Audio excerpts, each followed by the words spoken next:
धर्मेंद्र यादव। धन्यवाद अध्यक्ष जी। मैं इस संविधान के 129वें संशोधन अधिनियम के विरोध के लिए खड़ा हूं। अध्यक्ष जी, मैं समझ नहीं पा रहा हूं, अभी 2 दिन पहले संविधान को बचाने की, संविधान की गौरवशाली परंपराएं की कस्में खाने में कोई कमी नहीं रखी। 2 ही दिन के अंदर संविधान की जो हमारी मूल भावना है, 2 ही दिन के अंदर संविधान का जो हमारा बेसिक स्ट्रक्चर है, 2 ही दिन के अंदर संविधान का जो हमारा संघीय ढांचा है, उसको खत्म करने के लिए संविधान संशोधन बिल लाए हैं। मैं मनीष तिवारी जी से सहमत हूं और अपनी पार्टी और अपने नेता आदरणीय अखिलेश यादव जी की ओर से कहना चाहता हूं, ये बिल पूरे देश के जो अलग अलग भेष भाषाएं, संस्कृति, क्षेत्र की जो मान्यताएं हैं, जो हमारे संविधान निर्माताओं ने बहुत सोच विचार के मंथन अध्ययन करके ये संघीय ढांचा तैयार किया था, राज्यों का गठन भी किया था, संस्कृति के हिसाब से, क्षेत्र के हिसाब से, भाषा के हिसाब से, परिस्थितियों और समय के हिसाब से।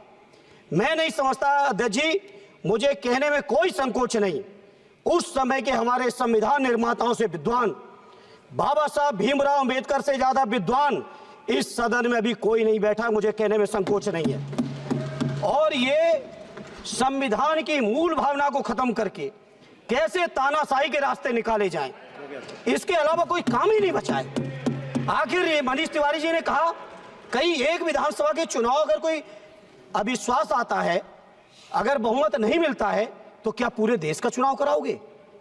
पूरे देश का चुनाव कराओगे? और ये लोग एक देश, एक संविधान, एक चुनाव की बात करते हैं।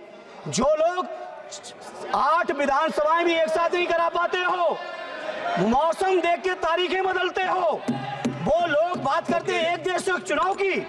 इसलिए अध्यक्ष जी, मैं अपनी पार्टी की ओर से, अपने नेता आदरणीय अखिलेश यादव जी की ओर से इस बिल का पुरजोर विरोध करता हूं और आपके माध्यम से देश के जनमानस से कहना चाहता हूं, ये भारतीय जनता पार्टी के लोग तानाशाही लाने के नित नए रास्ते लाते हैं। जो 8 विधानसभाओं का चुनाव एक साथ नहीं करा पाए, 4 राज्यों के चुनाव एक साथ नहीं करा पाए, वो पूरे देश की लोकसभा और सारे प्रांतों की विधानसभाएं एक साथ कराने की बात करते हैं।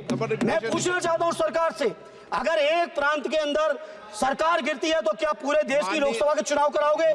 क्या अगर लोकसभा के चुनाव के चक्कर में उस प्रांत के लोग क्यों सफर करेंगे? अरे चर्चा कर लेना। अरे कुछ नहीं बचा है, कुछ नहीं बचा है आपके पास। अध्यक्ष जी, सदन को थोड़ा सा सिस्टम में लाएं।